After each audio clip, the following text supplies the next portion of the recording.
to order here. I don't really have a lot of comments. It's great to see everybody. Looks like everybody's healthy. So, and some of us are actually in our offices, so that's great. So that's progress. Right? Yeah, making progress. Anyway, let's jump right into it. Eric, let's turn it over for budget update. All right, let's talk a little bit about sort of our historic sites first, and give you a little timeline on what's happening with our facilities. All of the historic sites are still presently closed. We're going to begin opening some of those sites on July 1st.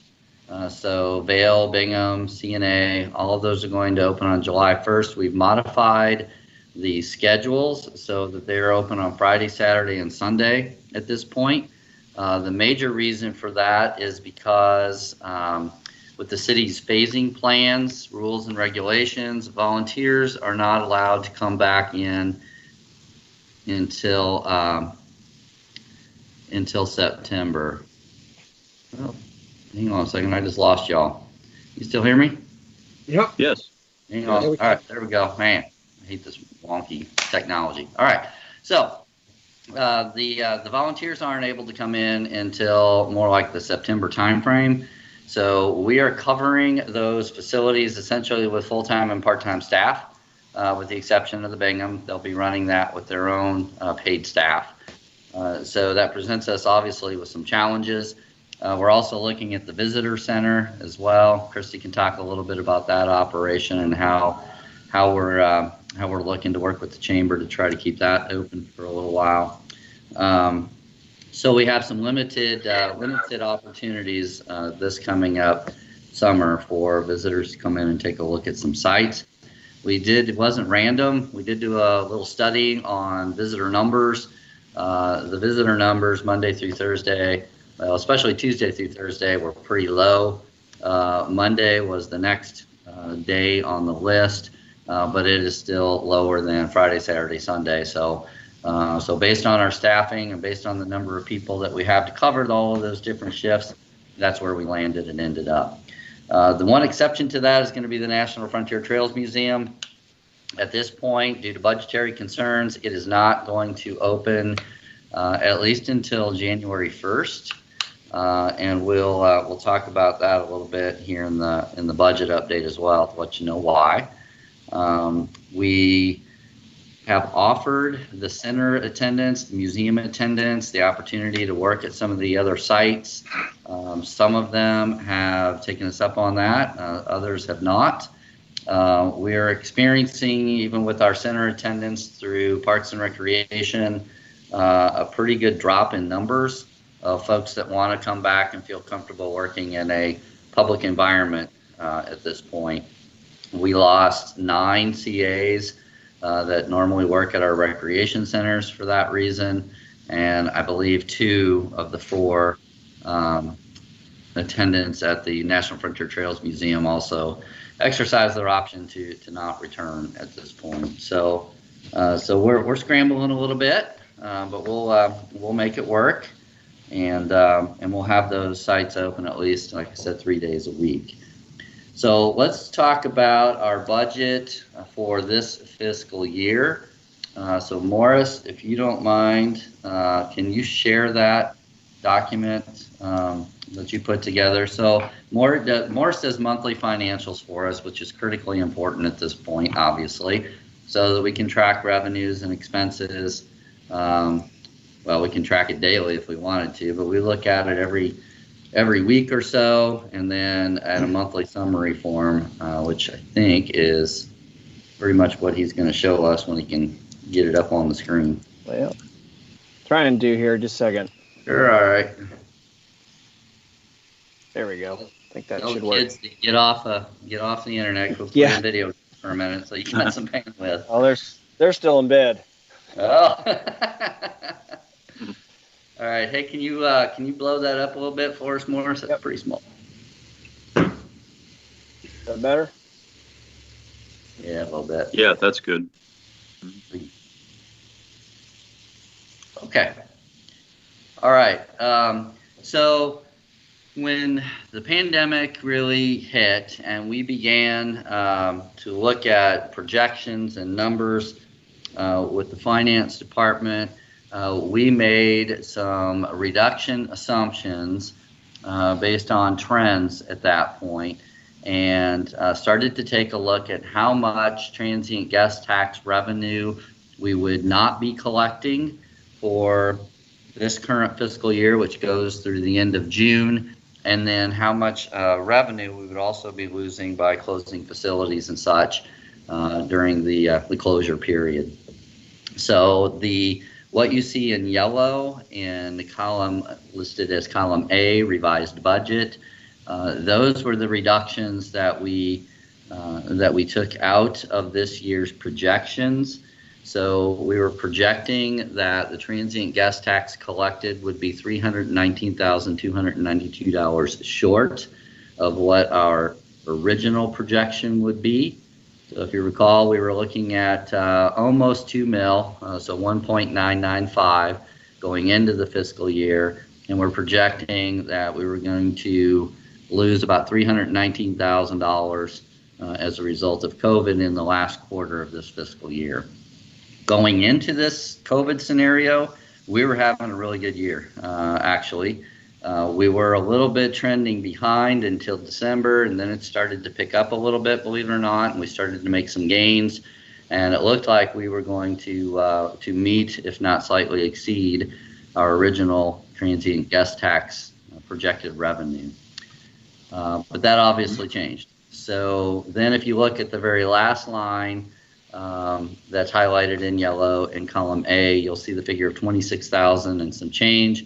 That's the amount of money we projected to lose just through admissions at the National Frontier Trails Museum, gift shop sales, etc., through, again, the last quarter of the fiscal year.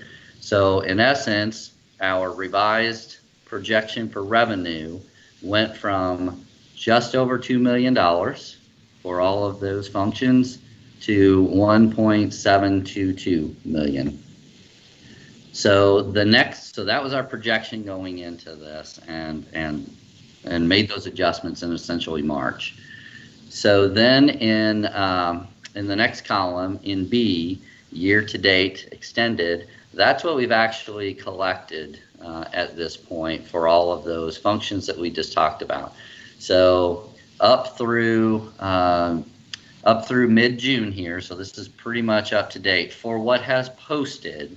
And let me clarify for what is posted. It looks like most of the April receipts are in. Just one or two hotels have posted in May.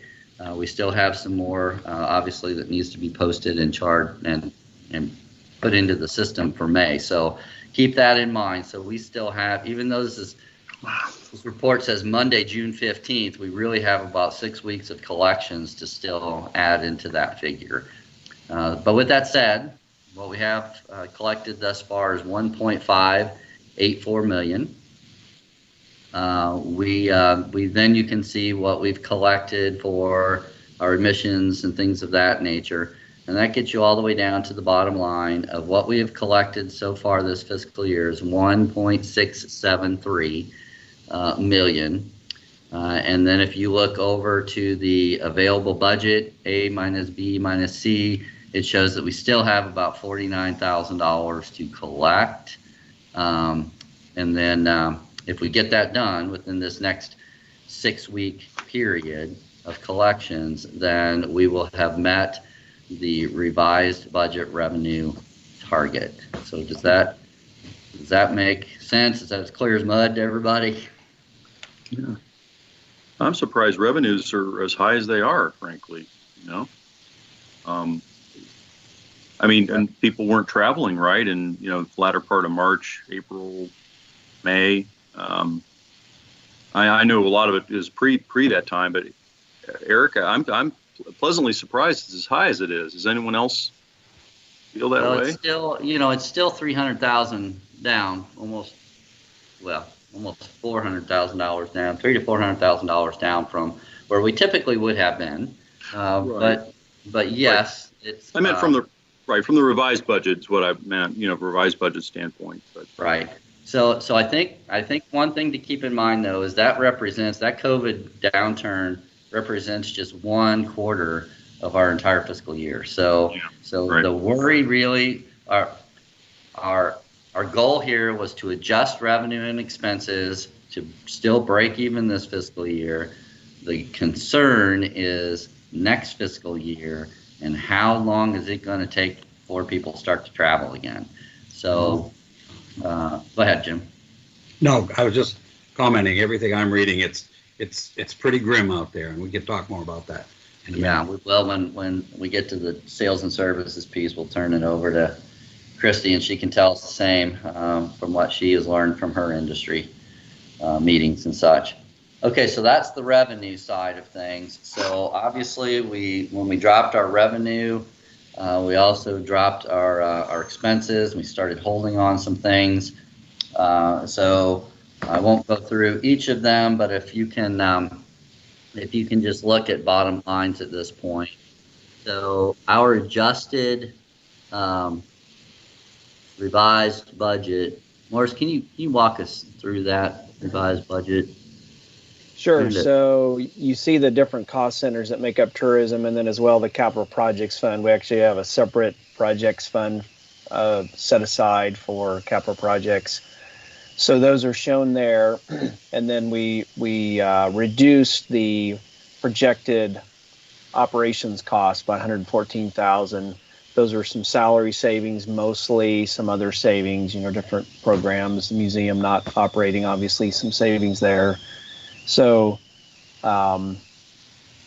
originally, and what this kind of looks skewed because this $360,000 wasn't showing up in the original appropriation. So that's what throws things off. So it almost looks like the exact same number, even though it's not, because it's not taking into account that 360. So that may have been kind of throwing you for a loop there. Yep, it sure was. But so kind of almost the same bottom line number, even though obviously it's reduced by $114,000. So. So Morris, real quick, sorry guys, I just caught that. So Morris, that 360 was expended? No. Well, 159 of it was. Yeah, 159. Yeah. So we had some other, I can't think off the top of my head, but we had some other capital items queued up that we obviously, everything went on hold as of, middle of March. We should probably go ahead and show that though in the original appropriations, right? Well, that's coming from our financial program. If you recall, that wasn't actually appropriated until like this year, last year, and so it didn't show up for the July 1 original budget. All right, go ahead and for presentation to the bigger group, I think that's really confusing. So I think we need to go ahead and show that in the appropriation as well. Okay. So that it actually shows the reduction of 114. So anyway, commentary there, sorry. Okay, so then column B is our year-to-date extended. So that is what we have actually spent up to this point. But we also have in the next column some encumbrances that's in there as well for things like our marketing contractor, things of that nature, which leaves us for the last few weeks here an available budget of $412,000. So right now we've only used 73% of our revised and reduced budget. So we are expending less than what our revised budget would allow us to, and it looks like we're going to be very close to meeting what our revised revenue was. So we should be okay here come the end of June once everything is balanced out and posted, which honestly will be sometime in late July or early August before all the final numbers are really in place. But it looks like we are going to be okay and meet budget for this current fiscal year. So all of that was a tremendous amount of work to try to figure all that out and watch the numbers, et cetera. So Christy and her team did a great job. Morris did a great job. But I think we're going to be okay this fiscal year. Maybe it's the haze of the morning still, or in addition to my normal haze. But column B, should that be year-to-date expended or extended? That's just the terminology that our financial system uses. So you make a valid point. I wouldn't necessarily call that, but that's what our financial program, that's how it's set up. I'm just mimicking Okay. what comes out of that. So yeah, it's basically expense. You're correct. Okay. Go ahead Gotcha. and Thank put you. that in the next report, Morris, again for the commission to make sense out of it. You know, our financial system barely makes sense to us, let alone to outside of our loop. Hey, Eric, one quick question, if I may. Was each department of the city told to reduce its budget by X percentage or X amount of money? And did that vary from department to department? Not necessarily by percentage. So the city had projected a $4 million shortfall in the general fund, for example, and it was a collective effort to come up with that $4 million. So it wasn't straight percentages divvied out by the proportion of the budget that their particular budget would equal. It was done as a collective. For example, one of the big things was transient. The transit, intercity transit, was cut, right? So initially, so that was an $800,000 price tag, for example. So that saved that amount of money. Now we ended up getting a CARES appropriation from the CARES Act to cover that and bring that back. But essentially, that transit system program is now paid out of different funds, not the general fund, for this next upcoming fiscal year. So that's how things were cut and appropriated and things of that nature. So it wasn't just a straight percentage across the board. They really looked at different programs and just kind of globally. Okay, great. Thank you. Eric, back to that spreadsheet again. Morris, can you put that back up again? Sure. Just 1 second here. Just so I understand, the 360,000 that's not in the capital part, is that going to be put back in there? So, yes. Yeah. Because the fact is, it was appropriated this year. It just wasn't on July 1 of last year. So we need to show that in that column. Yeah. And Morris will do that. It'll show up for the July next fiscal year's budget. There'll be funds in that account. It's just, again, the way our financial system's set up. So this won't necessarily look like that the next time you see a report. Yeah. I guess I'm just trying to, for the bigger group, make it as clean as we can in terms of ease of, I certainly understand how financial program, well, I don't understand how they work, but I understand why they work. So it's kind of like if we can just have it illustrated so we don't have to imagine certain numbers and certain columns would be great. Good point. If that's legal to do that. Yeah, it's yes, it is. Okay. So the summation here, Eric, is we're going to finish up this fiscal year. We're basically skating to the finish line and we should be okay. Correct, sir. Okay. So now the next slide I'm sure you're going to show us is what next year is going to look like. Yeah, so Morris, can you pull up the cash flow sheet for tourism? Yeah, just a second here. So when Morris is putting this up, let's remember when this had to get into council. So essentially, this budget was put in really before a lot of the COVID stuff was really hitting. So it's going to look a little optimistic. So we're going to hold some things back until we really know what the number scenarios are, because I think it's a little rosy, to be honest with you. So we're going to continue to hold some positions vacant, and that's why I said the National Frontier Trails Museum is going to be closed at least until January, which we show in our budget.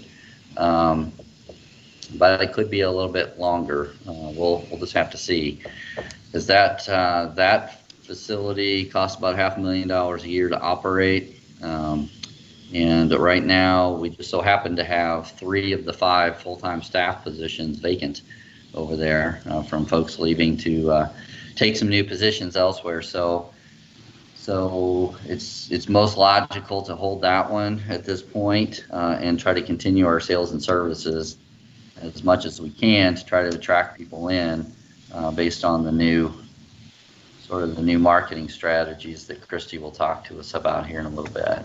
So Eric, will you produce a revised budget, or will we just go off of, I mean, I know it's a budget. We don't know what's going to happen. Will we just go off of this current one for the year? Yeah, we'll probably look at something very similar to what Morris just showed previously, so that we will actually internally, it won't be adopted officially, but we'll internally produce a revised budget column, and we'll work off of that, and which will obviously be lower than what our original submitted budget was going to be, at least for a little while. Okay. All right, Morris, this one's pretty small too, so if you don't mind, that's all right. If you don't mind walking us through it though, talk about the 2021 budget that we're looking at. Can everybody see that? I'll try to blow it up here a little bit. Yes. So what you see in front of you, have some couple 18-19 actual. This will obviously turn into an actual after June 30th. But it's projected at this point. And then this column that has the blue background, that's actually next year's requested. So thinking in terms of next year's budget. So you can see some tax revenue reduction numbers. These should match up to that previous information for the current fiscal year. This is what's projected for next fiscal year. So projecting of the total transit guest tax, 99,000 reduction, almost $100,000 revenue reduction from the transit guest tax. That's at 99,779. NFTM, since that'll be closed, as Eric said, at least through January 1st, reductions there as far as revenues, folks, coming to the facility, and then also the gift shop reductions. So again, these are just our best guess at this point of what that impact will be. On that, and those tax revenues came from finance. That's what they were looking at the time that the budget was due. And again, I think that's woefully optimistic or woefully short of where we're going to be. I think we're going to lose a lot more than that. So we're really watching it, looking at the trends. That's Christy's full-time job at this point. So we'll be adjusting that back probably at the end of July, and we'll produce that sheet that, like I said, Morris just produced before. We'll do that for next fiscal year, probably at the end of July, when we've got at least 3 or 4 months worth of good solid hotel trend data. So that's kind of the revenue side. Then continuing down here, so then we have the operating expenditures. So the various cost centers, excuse me, showing some numbers here. Again, some information from last year: COVID reduction, salary savings, electric utility adjustment, a little bit of money there, for a total of $1.8 million for totally operating expenditures. So the biggest reduction in that one, not quite yet, more. The biggest reduction in that one was, as you see there, the National Frontier Trails Museum. So that number, that 272,000, represents opening January 1st. So you can see the drop from 461 currently to 272. So about, roughly half. Substantial reduction. And we had some slight reductions in some other cost centers as well. And we actually moved a few things. So although it looks like sales and services 6064 went down, I think we just ended up transferring some of that up to 6061 to make it a little more consistent with some job function. So, but overall, dropped our overall expenses by roughly $100,000. Yeah, as Eric alluded to, unfortunately, these numbers, since we've tried to do some cleanup as far as how the cost centers look, as far as positions mostly, so salary shifting, but we've kind of just moved folks back and forth, so you can't necessarily compare apples to apples here, unfortunately. But long term, that'll be better. So that's the expense side. Capital projects, pretty much non-existent. So, Well, let's talk about those because people may want to know. All right, why are you still, capital for parks is essentially deferred indefinitely at this point. So too are any of the larger projects for tourism. The $75,000 that you see there is just our general fix-it money, and we still own the buildings. We still have to maintain them, et cetera. So there's a little bit of money to do that. The $80,000 down below is the second part of our match for that $350,000 grant. The $80,000 that you see in the 1920 column, that was for design services, some survey work, things of that nature. And then the actual cash match is $80,000, which is coming out of next fiscal year's. And again, that's for that Truman Depot renovation. So we're pretty far down the tracks, all pun intended on that one. So we thought it best to go ahead and continue and go ahead and finish that investment so we wouldn't lose that $350,000 grant. And those were federal dollars, so it's an 80-20 split. So, yep. Mm-hmm. So based on this, it's looking on a go-forward basis, at least for the foreseeable future and projections. We've only got $75,000 worth of capital each year. Yeah, right. Wow. That's not good. So that's just your basic small fix-its and nothing major. Which again, at some point in time, now is not the time, obviously, but this just emphasizes more than ever we got to find some different revenues to come into this mix for the care and maintenance of those sites. The good news is our ending balance and our reserves are still pretty healthy.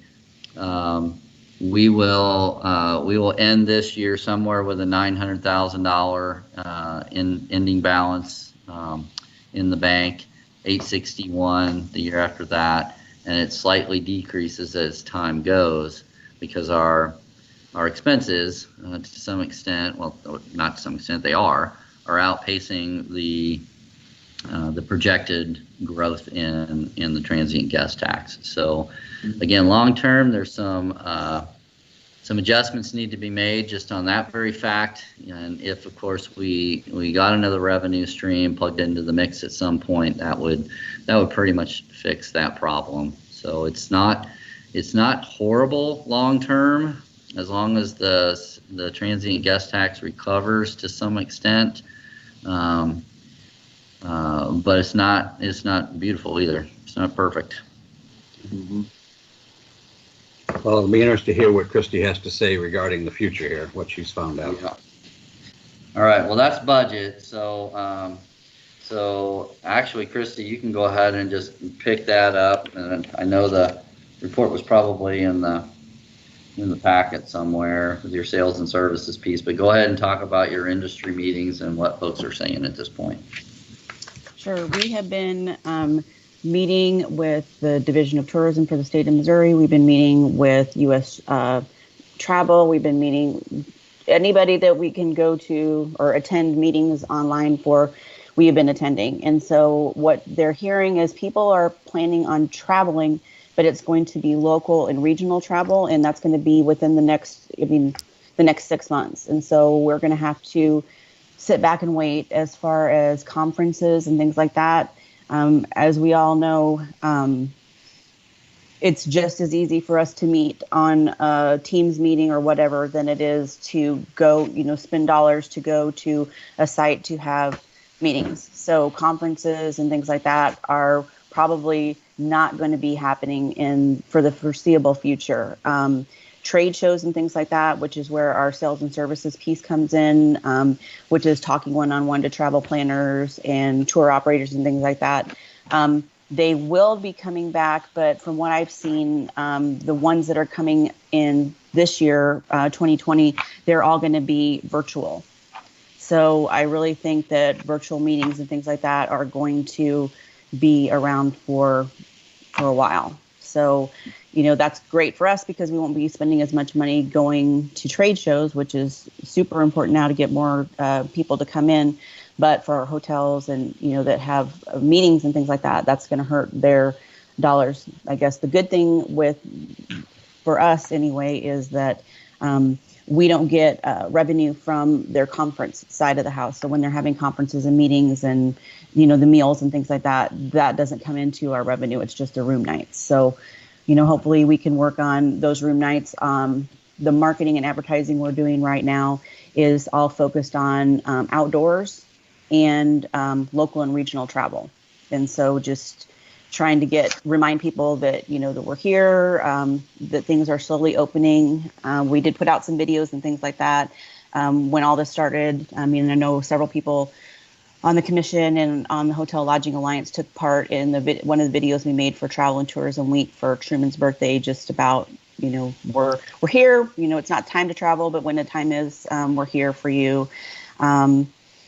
So, we're going to be working really hard. I know that Matea has been working on all the follow-up from, we went to Travel South Domestic the beginning of March. And so she's been working on follow-ups, and she's actually booked several groups coming in 2021. So that's usually how those work when we go to trade shows. It's 2 to 3 years out. So at least, we'll see the fruits of those coming in slowly. So the STR and the Air DNA, we've gotten those, and the Air DNA, I mean, I think they're actually doing okay. I mean, I've got the reports if y'all want to see them. They're not great, but the Airbnbs are doing better than some of the bigger hotel chains, but I think everybody's seeing a decline in travel. So when is your next? You have another Hotel Alliance meeting coming up on Thursday, is that right? This week, I'm not sure what the day is. I think it's next week. Yeah. 25th. 25th, okay. So at this point, based on your last meeting, which was several weeks ago, what are the hoteliers saying? Well, when we started meeting, we were meeting weekly, and they were really strongly attended. But over the last, several meetings, the very few people would be on the meetings.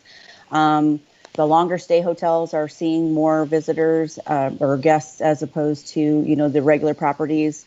I know that having swimming pools open was a concern for them, but that has been resolved. So the pools are able to be open at the hotels, which I think that will help in your local, your staycations or your regional travel.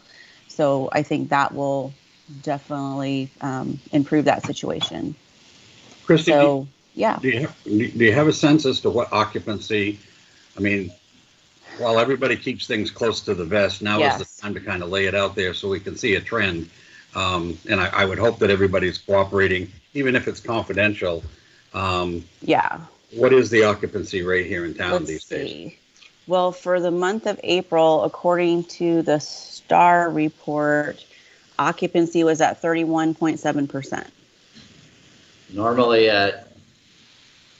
last year it was 63.46. There you go. Yeah, and May's got to be worse. We were kind of looking earlier, and gut was telling us, based on some loose information, we were down about trending 47% down. Which is, I mean, and this is going to sound crazy, but it's better than we thought it was going to be, because we, from listening, the U.S. travel and the different trade groups, they were saying across the country it was under 20%. So I was happy as I could be to see that. But I mean, a lot of the reports certainly that I've been reading has us at not really getting back to pre-pandemic and getting back to the quote way things are until first quarter of 22. So most people are projecting 21 as being virtually a disaster. And, Eric, I do think the budget is optimistic, and I know that's going to have to be, adjusted, but we're in for some times ahead, because it's really, I don't certainly see, at least in my blogs and associations, seeing this come back anytime soon. It's just people are not going to travel, and they don't want to travel. well, I shouldn't say that. They do want to travel, but they don't want to travel, and the restrictions at various places where you travel is just ridiculous. And Yeah. anyway, It also is not helping us, and won't help us probably for most of this next year, are the entertainment venues. yeah. You know, if Major League Baseball comes back, they're more than likely not going to have fans, at least for the foreseeable future. That's a killer. Yeah. Who knows what NFL will do? The arena they canceled everything through June. They have a few graduations that are going to be still done in modified manner, but you know, you're talking 600 people in the entire arena based on social distancing requirements. So that's essentially pretty much just the graduates. Everybody else is going to have to watch on live stream. So that's not going to bring in anything. And hockey season right now is planning to go as normal, but we'll see. More than likely, there's going to be fan restrictions, at least at the beginning of their season as well. All of the promoters that are doing family shows, concerts, all of those types of things, they're not even sniffing at dates until it's 2021 at this point. So there's not a whole lot of extracurricular hometown activities that are going to be bringing our hotel stays back up anytime soon either, unfortunately. Mm-hmm. Sam, I had a little joke at your expense saying that this was all planned by the Truman Museum so that you wouldn't be affected.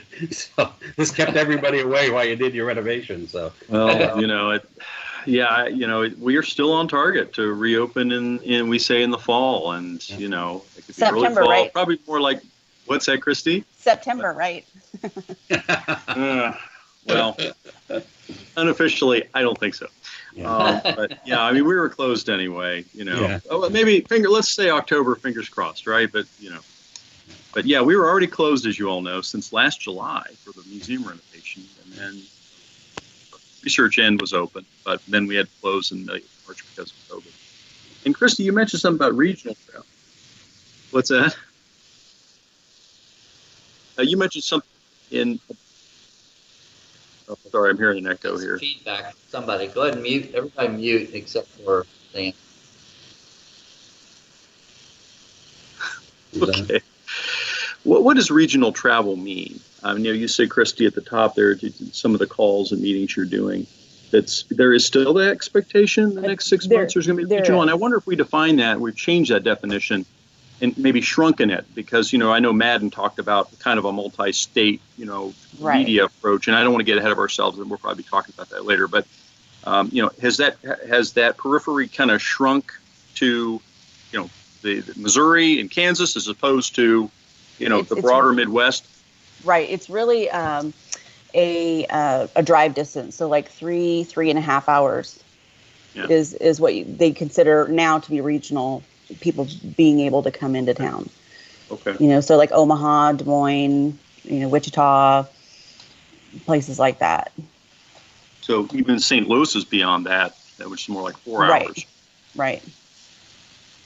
I mean, however, we may see some people come over from St. Louis, but, you know, like the Missouri River Runner, it's only traveling. It used to do twice a day, east and west, and now it's only doing one trip a day each way. So, you know, people I know like to travel that way, but, you know, the frequency is change that. Okay. Chris, is the chamber hearing pretty much mimicking what we're all talking about? Are the different chambers saying the same thing? Yes. Yeah. We don't have any other information. We're kind of waiting for county to tell us what and when phase 3 guidelines are going to be, and yes, we don't have any new information. Well, I will tell you that we have some other funds, obviously, that supply Parks and Recreation side of the equation, and they're looking remarkably okay. So our Parks and Recreation sales tax receipts, are maybe slightly down, but more likely right on target with original budget, which is shocking. However, if you look at the stores that were allowed to remain open, all of the big boxes, they've done remarkably well. And let's not forget, we do get some tax off of the use tax coming into the city as well, which Parks and Recreation doesn't get yet. But we're looking at the potential of some waterfalling that may throw some of that money into Parks and Recreation after the animal shelter and the police fund essentially take their cut of that revenue. So we're doing okay on the park sales tax side for now. We believe that the reason why it stayed strong was twofold. Two reasons for that. One, there was a lot of panic buying that was going on when the pandemic first was announced. I mean, my gosh, as we all know, you couldn't find paper products anywhere in the country, and that was certainly true here. People just went in and loaded up and stocked up and really really spent a lot of money right off the bat. And then the stimulus came in, still coming in. And just from personal observations, I don't think a whole lot of folks were using that for rent checks, but they were buying 72-inch TVs from Costco instead. Those things, you couldn't keep them on the shelves. It was crazy. So they did okay. So our sales tax right now, I think, is holding steady. Now, the question will become, as those stimulus checks dry, as the unemployment bonuses begin to fade away, and people start looking at longer terms again, will they get more conservative and purchases and sales actually decrease? And so that's the trend that we're looking at from a Parks and Recreation standpoint. The arena SID, which pays for the debt service on the arena and also any major capital projects, also is fine for the very same reasons. Costco and Menards and such, those are the major contributors to that SID, and their business was actually up. So that helped hold us steady, at least for the moment, in that particular fund. And then our general fund scenario looks okay as well for at least Parks and Recreation. We get an appropriations from the special levy for health and recreation, and that's property tax based, and so it was fairly fixed, so it looks okay as well. And then on that note, going forward, that special levy fund is now going to be an official fund. It's not just something that dumps into the general fund and then appropriated to us. We actually, Parks and Recreation is being taken out of the general fund and will be funded strictly through, from a general fund standpoint, strictly through that health and recreation levy. So we have 3 official clean sources of revenue coming in for our operation: transient guest tax, Parks and Recreation sales tax, and the health and recreation levy. So the good news is that takes us out of competition with fire and police and things of that nature for general fund dollars. So we are living on our own, which is good. The challenge to that, obviously, is we're living on our own. So if we need a little something extra, we're not going to be able to petition that and try to get that out of the general fund. We are, as Zach said, we have moved to the end of the cul-de-sac, and we are on our own at this point financially. So fingers crossed, long term that's going to be good. But I can tell you that when I was looking at those other departments trying to figure out how to cut $4 million out of their budget, going forward, we're not going to have to be in that mix, and that's just huge for us. That actually might have just saved recreation, or at least our ability to provide the services that we're currently providing in the future. So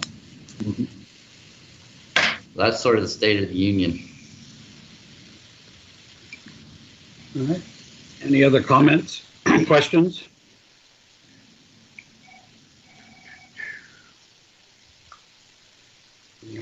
Nope. All right. Shall we go to the next item? Wendy, you out there? Wendy with us? I'm here. Hi there. Hi. Hi. I don't have too much of an update regarding the historic sites, but as Eric was saying, we have been moving forward with getting the bid packet ready for the Truman Depot, and part of that was getting the paint analysis done and also finishing up on the abatements. And we've got all of that to Public Works now, who is in the process of getting started on that bid packet. There's been a few projects being done at the Vale. One of them was a plaster repair. Luckily, the Vale is really good about stepping up, and they have paid for that plaster repair and have offered in the future, if we have another plaster repair, which we do on our third floor, to go ahead and pay for that as well. But otherwise, as Eric said, most of our projects are on hold right now. And so unless it has to do with the Truman Depot, then I will just be working with our maintenance division to get any basic maintenance done. Sam, I might also note, want to mention that the mural project is also somewhat on hold. So the artist, the original artist that was chosen, essentially we agreed to allow him to move on. He was not producing the work that was originally proposed, or at least the quality or style thereof. He agreed to go ahead and move on, and we moved on to our second choice in the selection process for an artist. He's actually doing some pro bono work at the moment, finishing up his sketches and things of that nature, and getting it ready essentially to begin work on as soon as money is released. So the money is there, but it is on hold at this point. Travis Boley with Octa has applied for a 50-50 matching grant with the National Park Service. They had a program that they ended up having some money released for, and they needed essentially shovel-ready projects. This was one, and it qualified, so he threw it into the mix. So we'll keep our fingers crossed here. We should know in about a couple months whether or not we get that.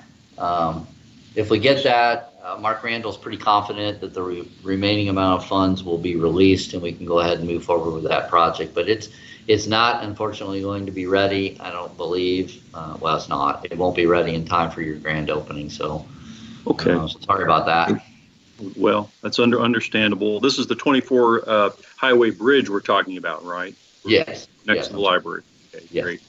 The good news is those underwalls are they're still precast, so they look fine. You know, there's not a big blank, concrete slab underneath there. Mm-hmm. It looks decorative. Yeah, it looks already. great. Yeah, so you would never know that the murals are stationed to go there if you weren't aware of the project. So thankfully that went forward and still has a look and a feel that is okay at this point. Okay, great. Thank you for the update on that. Wendy, should there be a major problem, heaven forbid, at any of the historic sites, I mean, could we tap into the reserve funds, Eric? Is that what they're there for? Provided we maintain that balance that we have to have. I mean, yeah, we could. If it's really, really major, first we'll turn to insurance and go from there, and then look to see from the remaining funds that insurance wouldn't cover, what would we be responsible for? What could we negotiate with the associations to help cover? So it would be a multi-pronged approach towards funding any major renovation or repair. Okay. And Wendy, was there something we were hoping to do in 2021 that we're going to have to defer on any of those historic sites? I just think the cabin work was going to be completed, and the cabin was the main project that I think is on hold for right now. Okay. Yeah, the finishing of the cabin, the stabilization of the National Frontier Trails Museum back wall, and I think we were hoping still to get some window repairs done at the Bingham to continue that project, re-energize that project. But as of now, those are on hold. Okay. Is the cabin not finished? I The take it? cabin itself, the structure is done. We still need to put the skirting underneath it, which is a stone skirting. We need to do the chimney, and we need to furnish it.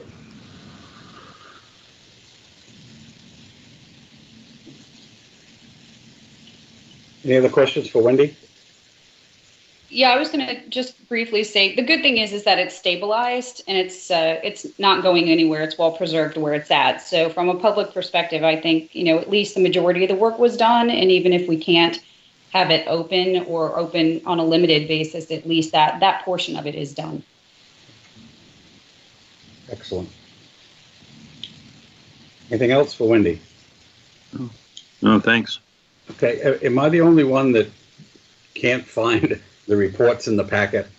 Did everybody get those except I me? don't know that the reports were sent. Oh, I think that just the makes me feel agendas better. were sent. I will Did you stop looking. follow that up with them? Chrissy, have Anna send those this week. Sure. Good, not a problem. So let's skip on down to marketing and promotions, Christy. Like I said earlier, we're doing a lot of local, regional marketing. The new visitor guides went out. They should be in all the hotels because there was that, slow time where the hotels were not, being visited and the brochures weren't being taken. Madden actually worked a deal with CTM to get our brochures in some more locations that we weren't currently able to. So that was a big plus for us to get those out. And so that will help for that local and regional traveler. Let's see. We are, Madden, they are working on a economic impact study for tourism for independence. It's something that we talked about doing last year, but we didn't do it. And just because I think it's more important now than ever to know what the economic impact for independence is from tourism. And people ask us for that information a lot. So we're moving forward with an economic impact study. And then I'm trying to think what else. So that is our marketing. What's Madden have to say in terms of, forecast? Are they moving ahead with next year's visitor's guide already? Oh yeah, we already met about that. We met about that last week, and we've got a timeline set up, and then obviously we will be able to give the Tourism Commission a chance to look at and have some more editorial input than y'all got to have this year just because of the tight turnaround time. So we've got everything laid out, and it will be January 4th delivery day. So we will have our guides in January when we should normally have them. Great, that's exciting. Is there any chance that you might be able to easily or have Anna just come up with kind of a timeline so we can all plan, giving us, I'm sure everybody has to have target dates in the publication business, but to know when and, the approximate date that we would be able to see a draft. Yeah, Madden that's already part of the timeline that we've got. So I will get that from Madden and get it to you as soon. I'll make a note of that. Great, thank you. And we are working on a video shoot and some more photography just for our visitor guide, just for our use. I mean, Clear did a really good job of getting pictures, but we've already used them for 2 years, and they didn't give us that many pictures. And so we were woefully lacking in content. And so we've got, they're setting up some photo shoots and video shoots, and we've already stressed to them how important it is for those to include lots of diversity. So that was a really key point to our meeting last week. Social media activity? Most of our advertising has been done on social media. So we have not had Zach working with us, I would say, for a good part of the last 3 months. But what he has done has been on social media for us, and he's been able to keep up with that with the help of Madden. You've already kind of covered the sales and services part of things, haven't you? Yes. Okay. And the historic sites and museum operations, Eric, you kind of covered that? Yeah. Yes, sir. Okay. Is Frank still around? I mean, who are the staff that's still around? I mean, obviously, we aren't able to interact face to face. Is Frank still with us? Who's still with us? Let's see, there's. Jim, I'm sorry to interrupt. This is Wendy. Sam sent a note saying that he was having problems being able to hear. I just wanted to make sure he was still back on. I think I'm back now. Thank you, Wendy. Sure. I couldn't hear some of your summary there, Christy. That's okay. We don't need to recap. I just, glitched out. Sure. So there's myself, Anna, Matea, who does sales and services, Zach, he's kind of back with us full or 2/3 time doing social media, etc. Then we have Gary Sheridan. He's the sales assistant, and he works up at the front desk at the Welcome Center at the Chamber. And then we've got Frank and Pele over at the Trails Museum. Good.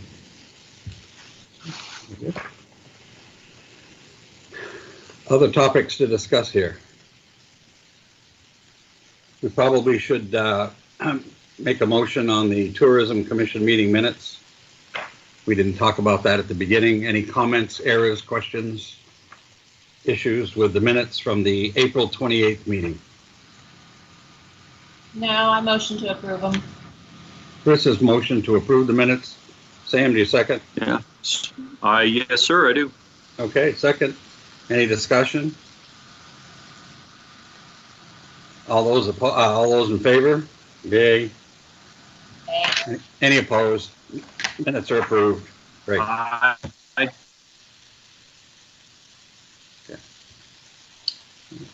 Anything else for the good of the order here this morning? Next meeting. Any update on Santa Calagon? Oh, sorry, Jim. No, go ahead, Sam. Oh, that's great.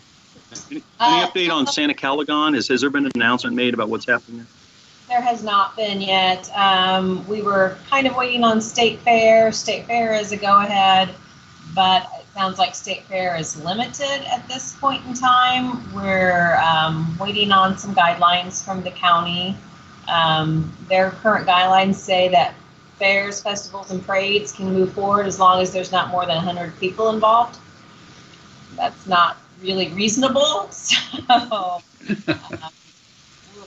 that's why we're waiting on those 3 guidelines currently, just to see. We will have something by the end of June, because after that we will only have 2 months to plan.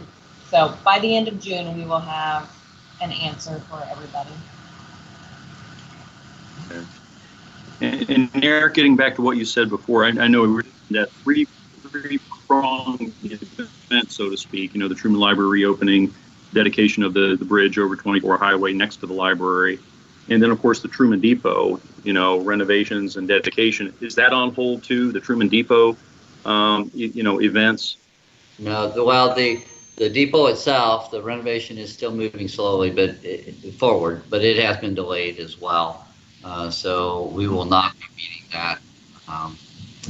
that same opening plan, I think, that we had talked about earlier, to try to sync that up with your reopening. So that's we don't have a specific timeline on when that project will be completed yet. We're working with Union Pacific at the moment on some reviews, and then we'll go from there. So long answer is short answer. We will more than likely not be opening at the same time the library will be. Okay, thank you. And I did attend, last thing I have is that I attended a call with Michael Sweeney of the state of Missouri, Bicentennial Commission or whatever it's called. And, there's some planning moving forward, for the statewide events of various shapes and sizes and funding levels or lack thereof next year. So, and then I had a follow-up call with him to see how the Truman Library might be able to be involved in 2021. So we'll kind of wait and see on that. I could say something about that next week if you want me to the whole board, or if you don't think that's really, worth saying anything about at this point, whatever you think.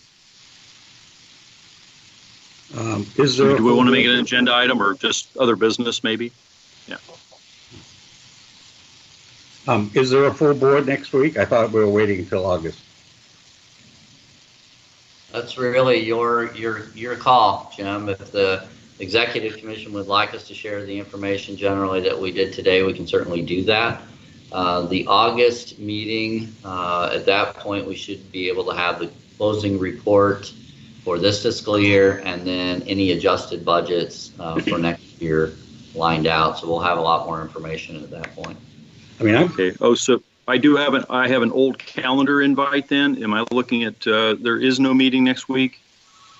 That's correct. I think that Okay. I think that's correct. originally Okay. we got cancellations for today and next week. Next week, right. And then they called it, then we were asked to have an executive meeting today, which we are. Okay. But right now, I think the plan, correct me if I'm wrong, team, is to have the next exec would be August 18th as put on the bottom of the agenda with the full commission then on the 25th. Okay, because the agenda for today says that the full Tourism Commission meeting will be on August 18th. That's what's on the one that I'm looking at here. Right. For. Correct. And that should be the exec. Oh, okay. The 18th should be the exec with the full commission on the 25th. Okay. All right, Jim. Sorry about that, everybody. Okay. Now, the question comes up, in light of the budget, do we need to have a brief executive committee meeting at the end of July, Eric? Will you have more deliberate figures, or can that wait until August? It will take until August for all of those receipts to post through July. So I would suggest that we look at the fully lit off.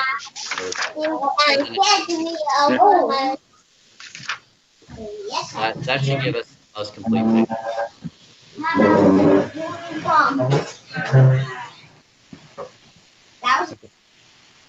So if I heard you correctly, you're saying basically not necessary in July, we'll have more definitive information for the August meetings. Yeah, just the way the transient guest tax in particular is posted, I think waiting until that time will give us the best opportunity to have a full picture on how this fiscal year ended. Okay.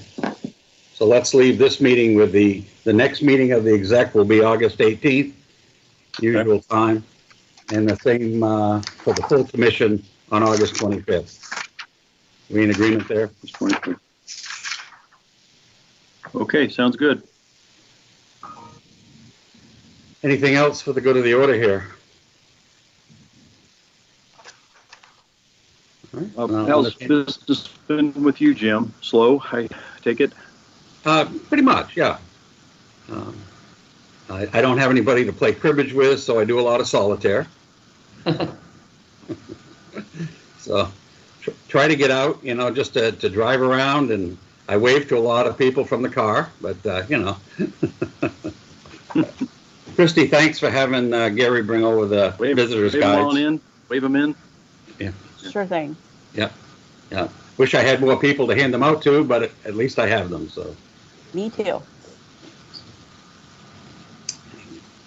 Well, hope everybody stays safe and healthy, and if there's nothing else, I'll entertain a motion to adjourn. So moved. Second. Moved by Sam, second by Chris. Discussion. All in favor? Aye. Aye. I'll take that. Meeting adjourned. Many thanks. Thanks, Morris. Thank you, everyone. Thank you, everyone. Yep. Bye-bye. Thank you. See you, Wendy. Be safe. Bye. Bye. Thank you. See you soon. Thank you, bye. Bye-bye. Yep. Bye.